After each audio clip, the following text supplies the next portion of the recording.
Before we begin, I want to shout out Eggman and OP Top Decks for compiling all this data for me, getting all the lists together. Really couldn't have done it and created this amalgamation without them. So once again, thank you Eggman, OP Top Decks, and everyone on Twitter for being able to get all these deck lists together. Anyway, what's up y'all? Dark Show TCG here, back with another video, and today I got for you my week 1 OP12 meta breakdown. This is the big breakdown. I'm going to be talking about the events that happened this past weekend. We had about 4 regionals. We had about 5 tournaments. We had a Chilean regional as well as Treasure Cup, the Carta Magica Online Treasure Cup in North America, as well as the Bologna and Auckland regionals in Europe. So I'm going to be going over the topping decks from those tournaments, share some surprising results, and offer some insights onto the deck lists. Without anything else, let's get started. All right, so for our weekend winners, we have Anel winning first place in the Chile regional. This Anel's list is very not what I'm used to. He went with this sort of aggro burn package, pretty tempo based as well. We see 8 cost Kid, 6 cost Nico Robin, both cards that burn the opponent's life, as well as Kiku Nojo, a trigger body that can come out and provide you some tempo. They also have the Basil Hawkins that burns life. Along with that, they have Rushanel, both copies of Rushanel, however they're only running one of the 7 cost, and Arc Maxim to solve the Rayleigh matchup / just make it impossible for the Rayleigh to play almost every turn. And then to deal with the highest thing in the Rayleigh deck, which is a 4-drop, you have your Onami and your Monkey D. Luffy. Outside of that, you have about I think 8 to 12 healing cards with the Kiku Nojo and the Kuma. You also have your yellow tax triggers in the Beige and the 0 cost event. And then I guess Blaze likes to get rid of some blockers. So shout out to the Anel for making it so far and even winning the whole event. I think this list is pretty cool. I did say earlier that, proper deck building, or I want to say that proper deck building and the real deck builders and the masters of the decks are going to shine in this format. Our next weekend winner is for the Chile Treasure Cup. It is Jory Bonnie. At the moment of recording, we don't have a list for her. We don't have a list for the Bonnie deck itself, but shout out Sebastian14 for going all the way in Chile with Bonnie. So over here in NA, Green Zoro took it. Shout out Jirara on the finish. He went 9-0. His list was, I think, pretty standard for a Zoro deck. One of the techs in this deck is the Gyakimaru. He is taking up the Kuina slot, and another upside of this card is the Dracula Mihawk inclusion, meaning you can play this Gyakimaru off of Mihawk on turn 3. And the reason you play this card over Kuina is that it's still a relevant body. It has a 5k stat line as opposed to being a 1k stat line, which means opponent searchers can't trade into it. And it has the effect where if you have 3 attached Dawn anywhere on your board, when attacking, the Gyakimaru will tap a original 6 cost or lower cards. So it still does the actually 5 cost Tashigi effect of tapping a 6 cost or lower. So it helps you reach some higher thresholds, and you can even really snowball some games and keep you alive with board presence. They're also running the 4 cost Zoro that can't be played on the Mihawk, specifically printed so it can't be Jimbei'd out. That card just helps in the Rayleigh matchup because Rayleigh's a slash leader, and it also helps in the Zoro mirror because once again Zoro is a slash leader. Outside of that, nothing too crazy. They're running Electric Luna. I'm a big fan of Electric Luna and Zoro. I've been playing that card in the deck and testing it over for a decent amount of time, and it felt really strong. It just allows you to ignore your opponent and continue to pressure face, sort of just punishing them for trying to play the game, which we love doing that in One Piece. All right, now we have the winner of the Bologna regionals. Shout out Dog X Wisdom for their first place finish with Silver's Rayleigh. Impact has been saying that this is just the best deck in format. It's the good 50-50 deck. It's just a deck where you can just flip most of your matchups. And if anyone saw the Impact versus Noel money match, TLDR, Noel was saying that Shanks is super favorite into Rayleigh, and Impact was saying that's not true. So they played a best of 10, and Impact ended up taking it 6-1, showing that, fundamentally, if you are just a solid pilot on this Rayleigh deck, it can just, do a lot even in unfavored matchups. In this list that Wisdom took, I see he's running the 2-cost Super Monkey D. Luffy from, I think, OP01. That card synergizes with the leader super well. It being a 3K base, you can play it off your other Luffy from this set. It's another Straw Hat target to make your Nami better. Whenever I play this deck, I feel as if that Nami is like the weakest searcher just because she would grab the fewest targets, at least with like my current build. So I'll be looking to like test this 2-cost Monkey D. Luffy in the deck. But I think Rayleigh itself is a solid deck. Being able to play your bodies and having cards like Mole Pistol to kill your opponent's bodies is like what you want to be doing in One Piece, right? You want to advance your board state while reducing your opponents, all towards pushing towards the end of the game. I think Rayleigh is a super competent aggro deck. It's like the aggro deck of the format. So if you're a very strong fundamental player and you can dedicate some time to this deck, I think you'll get a lot of good results from it. Our last weekend winner, shout out Bonnie for taking the Auckland Regional. Shout out Dylan Mao for winning it with Bonnie. Bonnie's one of my favorite leaders to play. I just love green leaders. I love green decks. And once again, shout out Dylan for taking her there. The unique thing about this list is that he is on the 5-cost Smoker again. I think being able to play that card and then including the 2-cost Koshiro blocker gives that card more equity, because whenever I play the Bonnie deck, Cavendish is like the only target that Koshiro can protect. So having another card that cheats Dawn, that gives you more value throughout the course of the game, that is protected by that chump blocker, I think is really strong. They're also on 2 8-cost Kid, 3 10-cost Dofi, 4 Dracula Mihawk, and 3 Hody Jones. Pretty standard selection of top end. One thing I will note is that they are not on any 9-cost Shanks, and that sort of makes sense for this format since like UP isn't super prevalent, and the only other like top end deck in the format is, I guess, Kuzan and Shanks. However, it just looks like this deck takes a more like mid-range and control style as opposed to trying to beat other slow decks. And I think it's fine if Bonnie can't beat other slow decks. That's not what she's meant for. So I think she's just meant to beat other she's just meant to beat like aggro and mid-range, which is perfectly fine. She goes and she does what she needs to do. I'm super happy that Bonnie ended up winning the most over the weekend. And once again, shout out to them for doing the darn thing.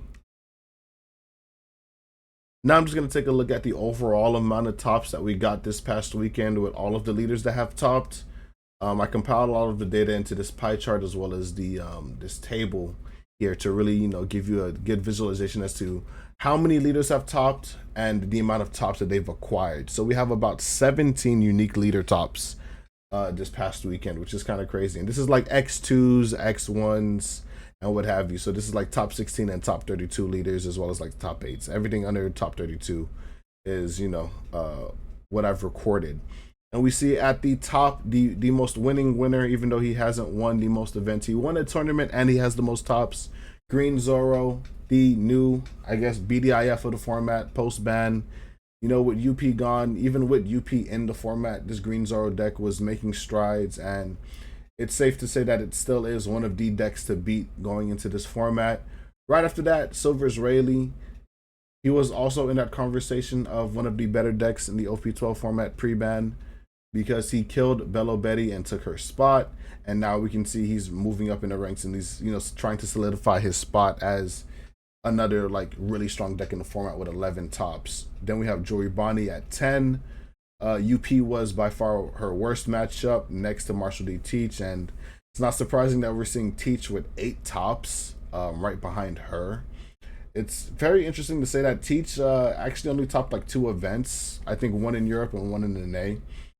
But it's crazy that like he got a decent amount of tops from just 2 events, so that's really surprising to me. I personally had my run ruined when my Treasure Cup games. I played Teach in my first 3. I played 2 Teaches in my first 3 rounds on Bonnie, and that matchup is pretty unplayable. So I guess shout out to my opponents. One of my opponents actually did end up getting top 8, I think, as well. So shout out to them.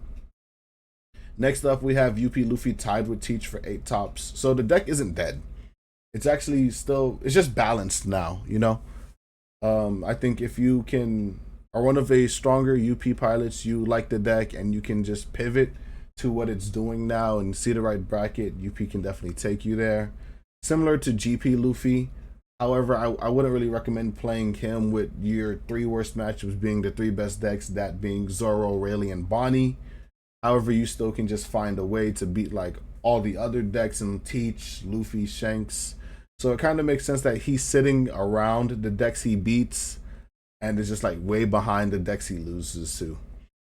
Next is Red Shanks. This is my you know how you have like a pet deck of the format? This is my most despised deck of the format next to Teach. Well, only if I'm on Bonnie it's Teach, but Shanks is just a deck I just never enjoyed playing against. I played the deck for a brief stint and I seen what it was about and it's just not for me. It has 5 tops over the weekend. I'm just glad that it's like not a good deck, or it's a good deck. It's an okay deck. I'm just glad that it's not a great deck right now in the format. At least under my opinion, you'll have those who will disagree with me. After that, we have Blue Kuzan with 4 tops. I think this is one of the bigger surprises. This deck is fairly competent. When it gets going, when it gets rolling, and it has this whole thing going on, it's actually very strong, right? It's just kind of getting to that point. I hear a lot of people say that it's a dice roll deck as well, being that if you go first, your win rate just drops a couple percent, versus if you go second, you'll be able to play your big guys on curve and, you know, accomplish your game plan. After this, we have a whole bunch of like 2 of and 1 of tops. We have Rob Lucci with 2 tops, BY Nami, and then Nell. And Nell even squeaking out a win in Chile once again. I think these 1 of tops are just a sign of the format, a sign of the times we're in, showing that you can really take a leader you're very comfortable with, put in some good meta calls as well as some tech for what you think you're gonna see, just to try and beat down some of the more represented decks, and then you can, you know, squeeze out a top, and in Nell's case, even a win. I would also note that there is no mono-colored purple leader among any of these top 8 leaders. Yes, we have green purple Luffy as well as blue purple Luffy and blue purple Sanji with tops. However, there's not a single mono-colored purple leader. I did see a few purple Luffy entries in the Carta Magica Online Treasure Cup. However, none of them managed to squeeze in top.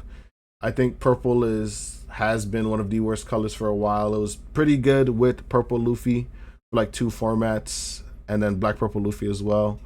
But that's because of Gum Gum Giant and, you know, the rise of the purple Straw Hat leaders. Now we still have a bunch of purple Straw Hat leaders, but they're just supplemented by crazier leader abilities and good card pools. The mono purple Luffy leader just, I guess, isn't enough, and if you're not a purple Straw Hat leader, you can't really compete. Another thing to note is that all of the dual color purple leaders are purple Straw Hat leaders, so there's that pattern behind that. Now we're going to talk about the decks to beat. Obviously, you want to be preparing to beat Green Zoro, Red Rayleigh, and Jory Bonnie. If we're going to focus on Green Zoro, some popular tech options I've seen have been Black Vortex if you're playing Blackbeard or Lucci or another black leader like Sakazuki. Those help your matchups a little bit, but as the Zoro player, you can sort of fake your opponent out and play around those events by just establishing more bodies if possible and some floodgates. There's even some neat tricks you can do to like not commit your Dawn to your leader, swing. Well, to not commit 3 Dawn to your leader, swing at something, and if they don't pop the event, you can attach 1 more Dawn to untap your leader and then swing again. Because your leader ability isn't when attacking its activate main, and you do not need all 3 Dawn underneath your leader at the moment of battle to do the activate main portion. So there's a little trick you can do to get around that. Hell's Judgment is a little bit more of a blowout. However, you can just try and, once again, establish bodies and, you know, do some non-committal swings to get your opponent to try and pop the event early, or just punish them for having the brick in hand, right? You know, maybe don't commit to using leader ability for a turn if you get your Hell's Judgment, and just pivot to lines that you can make use of the rest of your Dawn. One of the more surprising trends about this format that I'm seeing is, aside from the diversity that we have, is that we have a decent amount of yellow representation within the format. If not in tops, but just in like winning, right? So we have a Calgara top 8, a Vegapunk in second place, an Enel win, and then as well as like an Enel top 8. It kind of shows that at one point yellow was just really bad for like 2 sets, especially after the Raigo ban. I think Enel was like the only representing yellow deck. Vegapunk, well, like Vegapunk showing up here and there just because it was a strong 2 bodies a turn deck. But I think Lim at the moment was the better 2 bodies a turn deck. But this is just, it feels pretty healthy to see every color except mono purple be represented in the format. Obviously, you're going to have your front runners, but that's just how every card game is. I just wanted to note about some of the yellow decks that we're seeing. Shout out to the Calgara, the Enel, and the Vegapunk for showing up and showing out for yellow.